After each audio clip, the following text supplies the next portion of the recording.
Hello there, lovely people. It's Alex from Nintendo Life here, and today we're going to tell you how you can find all of the sub-camps in Monster Hunter Rise. Sub-camps are super useful. They behave very similarly to your main camp. You can access your item storage, and you can fast travel to them whenever you like, as long as you don't have a Basarius up your bum. Frankly, you'd be mad not to take advantage of them, and so why not discover them using this guide? But anyway, that's more than enough waffling. Let's dive right into things.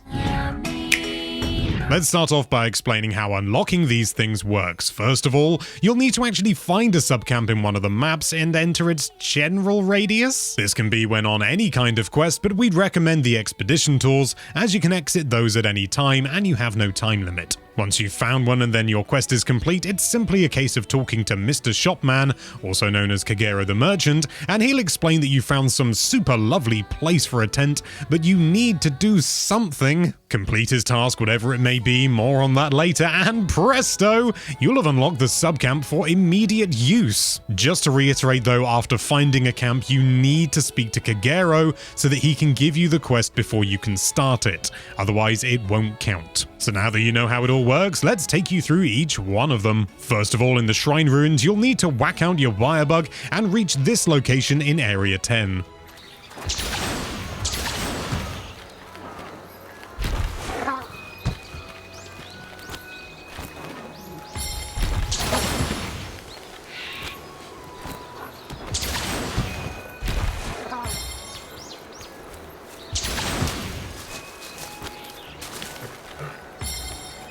Return to Admiral Selling and he'll tell you to slay 8 Izuchi in the Shrine Ruins. These little critters are no real challenge to take down at all, and Great Izuchi, the big old buggers that you can see as well, they don't count, only the little ones, so pay attention. Moving on to the Frost Islands, you'll actually have 2 to find this time around. Subcamp 1 can be found by getting your feet wet and hopping over this large stone thing in Area 6.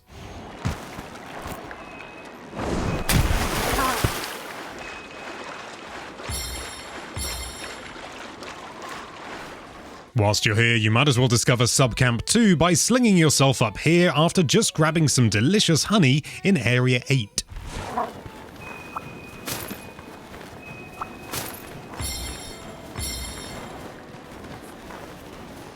Their quests are nice and simple as well. Subcamp 1 requires you to slay 8 Zamite, which come in both little and even littler forms.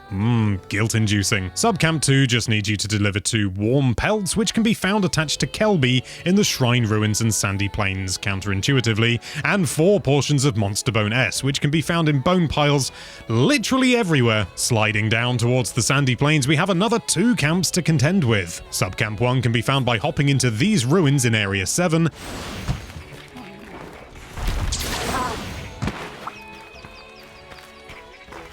and Subcamp 2 is squirreled away by this oasis in Area 8.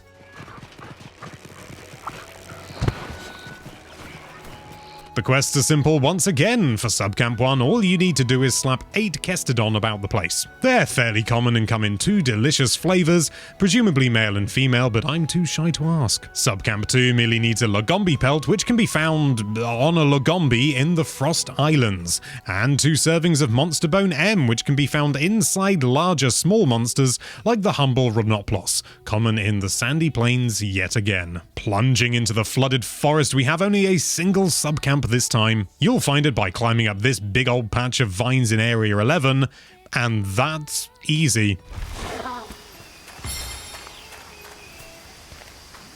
Quest-wise, it's oh so simple once again. All you need to do is murderize 8 Roggy in the very same locale. Watch out for their poison, of course, but they're only tiny. You can take them. We believe in you. And lastly, spelunking our way into the lava caverns, we have another 2 subcamps to look at. Both camps can be found on the upper level, with Subcamp 1 being at the top of this big old bit of igneous rock in Area 10. Subcamp 2 can be found amongst all these few scraggly trees who should know better in Area 6.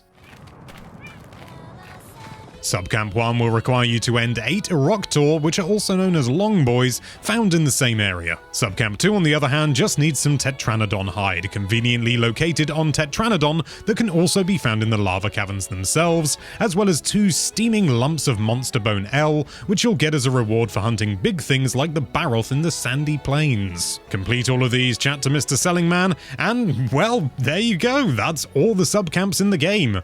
At least at the moment, who knows what the future holds. I really can't stress enough just how useful these subcamps are, like if you faint, or if you forgot to, I don't know, bring a trap, which is generally what I do, or some trank bombs, you can go to your tent, you can get any items you want, you can even craft there, although you can't eat a meal like you can in your main camp.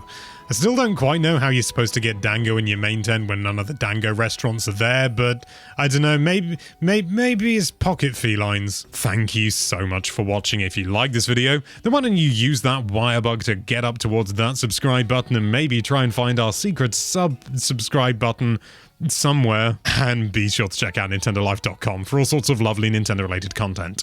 Thank you again for watching, bye bye.